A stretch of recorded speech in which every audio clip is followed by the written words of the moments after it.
Muitas passagens da Bíblia são interpretadas erroneamente, grande parte das vezes por ignorância mesmo, mas algumas vezes por má intenção. E uma das passagens que eu vejo que muitos interpretam errado propositalmente é do endemoniado gadareno. Então vamos esmiuçar esta passagem que se encontra em três evangelhos. Mateus, capítulo 8, dos versículos 28 ao 34, Marcos, do capítulo 5, do 1 ao 13, e Lucas, capítulo 8, dos versículos 26 ao 33. Mas antes de começarmos a ler pausadamente os versículos e comentar eles, vamos fazer alguns comentários para abrir a nossa mente sobre esta passagem. Sabemos que o nosso Deus é o Criador de tudo. Conforme o versículo 1 e 2 do capítulo 2 de Gênesis, acabou toda a sua criação, incluindo o seu exército. Gênesis capítulo 2, versículos 1 e 2. Assim, os céus, a terra e todo o seu exército foram acabados. E havendo Deus acabado no dia sétimo a obra que fizera, descansou no sétimo dia de toda a sua obra que tinha feito. Esse mesmo Deus, conforme Salmos 147, diz que conta todas as estrelas existentes e as chamas pelos seus nomes. Salmos 147, versículo 4. Conta o número das estrelas, chama-as todas pelos seus nomes. Um Deus que, conforme Isaías 40, mediu as águas com as palmas das suas mãos, os céus a palmos, as nações como gotas de água num balde e como um pó miúdo, os moradores da terra como gafanhotos. Manda seus exércitos saírem e os chamas pelo nome. E não vai conhecer os demônios que ele mesmo expulsou do céu? E nem vou citar a conversa que o próprio Deus tem com Jó nos capítulos 38, 39, 40 e 41 do próprio livro de Jó. Então vamos tentar esmiuçar um pouco essa passagem do Gadareno que é tão deturpada por alguns pregadores. Vamos começar por Lucas, capítulo 8, dos versículos 26 ao 27. Vou ler os versículos e vou comentar. E navegaram para a terra dos Gadarenos, que está defronte da Galiléia.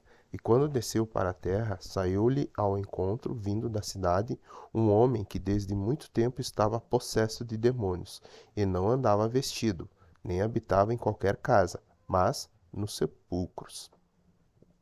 Lucas especifica melhor que quem foi ao encontro de Jesus foi o homem que estava possesso de demônios, e não os demônios que estavam sobre o homem. Versículo 28. E quando viu Jesus, prostrou-se diante dele, exclamando e dizendo com grande voz: Que tenho contigo, Jesus, Filho do Deus Altíssimo? Peço-te que não me atormentes. Conforme lemos nos versículos anteriores, vimos que quem foi ao encontro de Jesus foi o homem. Então, quem se prostra perante Jesus é o homem, querendo clamar ajuda, porque conforme o versículo seguinte, Jesus já teria dado ordem para os demônios deixarem o homem. Mas o homem, ao se prostrar aos pés de Jesus, quem fala é os demônios que estão sobre ele.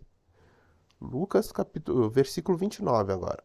Porque tinha ordenado ao espírito imundo que saísse daquele homem, pois já havia muito tempo que o arrebatava, e, guardavam-no preso com grilhões e cadeias, mas, quebrando as prisões, era impelido pelos demônios para os desertos. Ou seja, a ordem aqui já havia sido dada para os demônios deixarem o homem. Versículo 30. E perguntou-lhe Jesus: Qual é o teu nome? E ele disse: Legião, porque tinham entrado nele muitos demônios. Vou repetir: porque tinham entrado nele muitos demônios. Aqui vem o grande problema da interpretação. Como vimos anteriormente, nosso Deus é criador de tudo. Conhece todo o seu exército, todas as estrelas, as chamas pelo nome. Mas aqui muitos interpretam que Jesus queria saber o nome do demônio. E é através disso que vimos tanto teatro hoje nas televisões e algumas igrejas com pastores brincando de entrevista com demônios. Mas vamos levantar algumas informações. Legião aqui não é nome, e sim quantidade. Por isso que na sequência do versículo diz: porque tinham entrado nele muitos demônios. Mais uma questão. Este nele seria quem?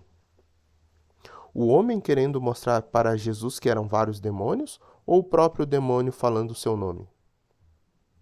Se pergunte.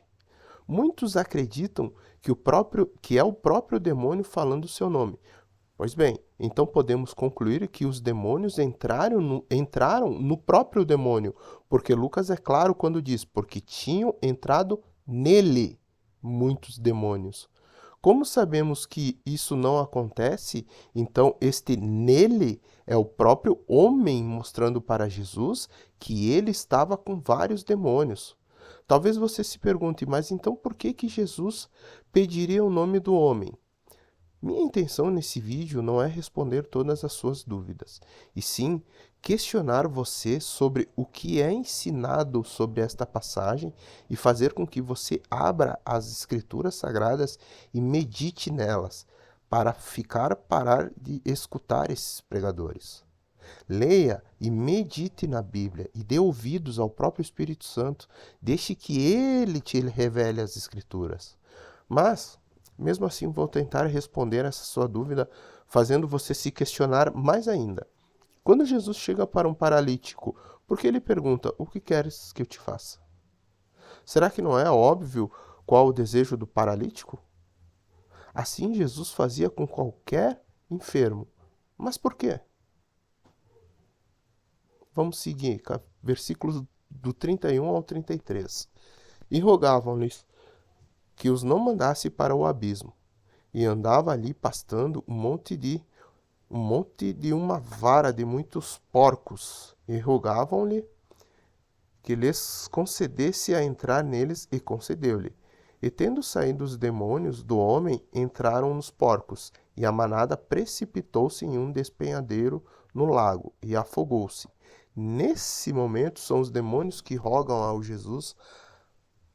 Ao ler esta mensagem, esta passagem em Mateus, por exemplo, e Marcos, você verá com mais clareza que são os demônios que estão rogando a Jesus. Agora vamos ler essa passagem pela narrativa de Mateus, começando pelo versículo 28, capítulo 8, versículo 28. E tendo chegado ao outro lado, a província dos Gesarenos, saíram-lhe ao encontro 2 endemoniados, vindos dos sepulcros. Tão ferozes eram que ninguém podia passar por aquele caminho.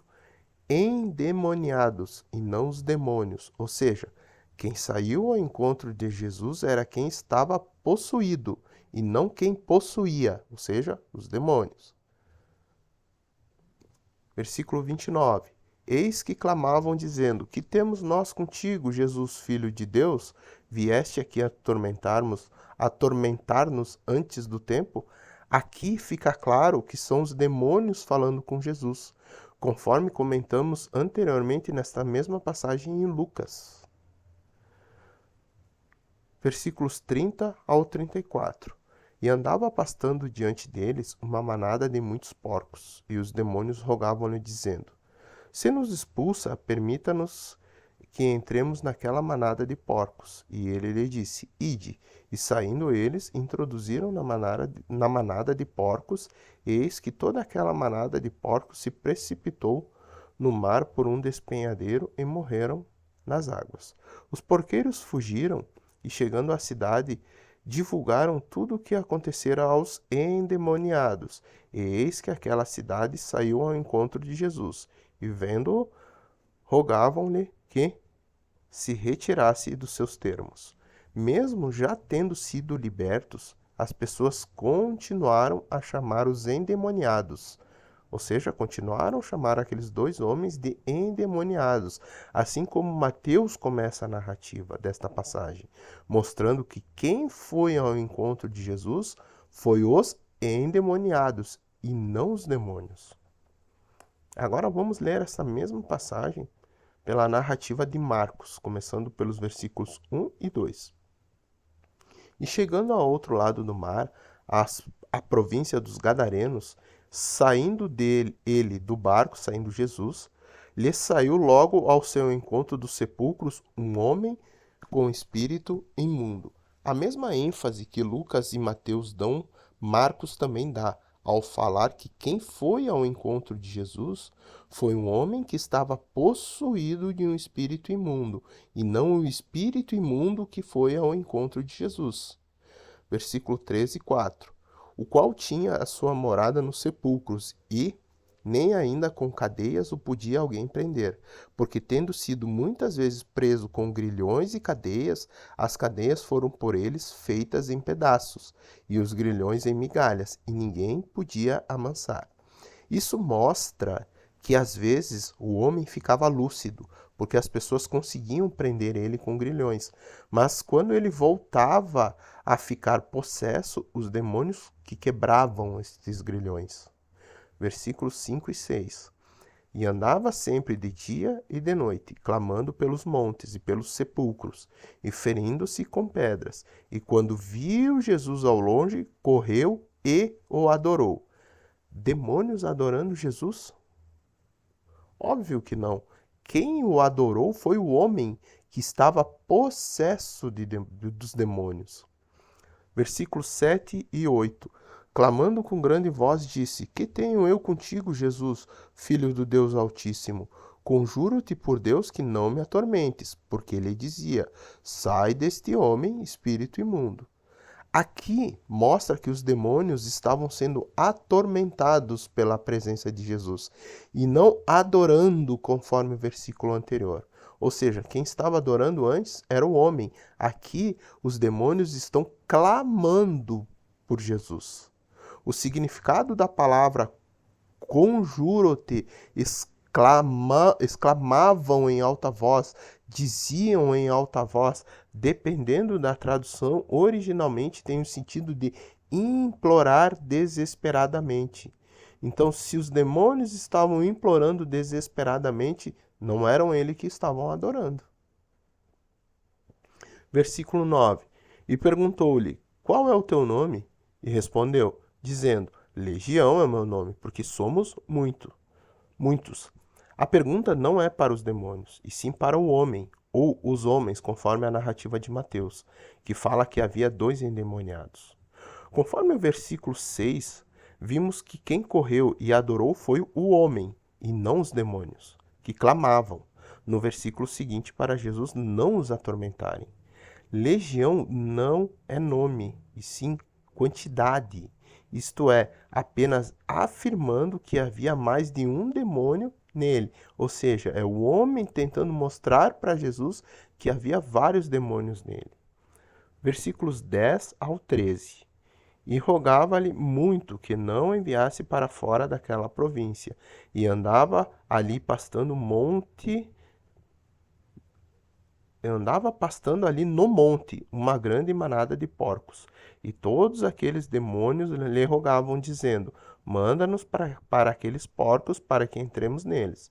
E Jesus logo permitiu, e saindo aqueles espíritos imundos, entraram nos porcos, e a manada se precipitou para um despenhadeiro abaixo. Eram quase 2.000, e afogaram-se no mar. Essa é a maneira que a Bíblia se refere a demônios. Não por nome, e sim por características.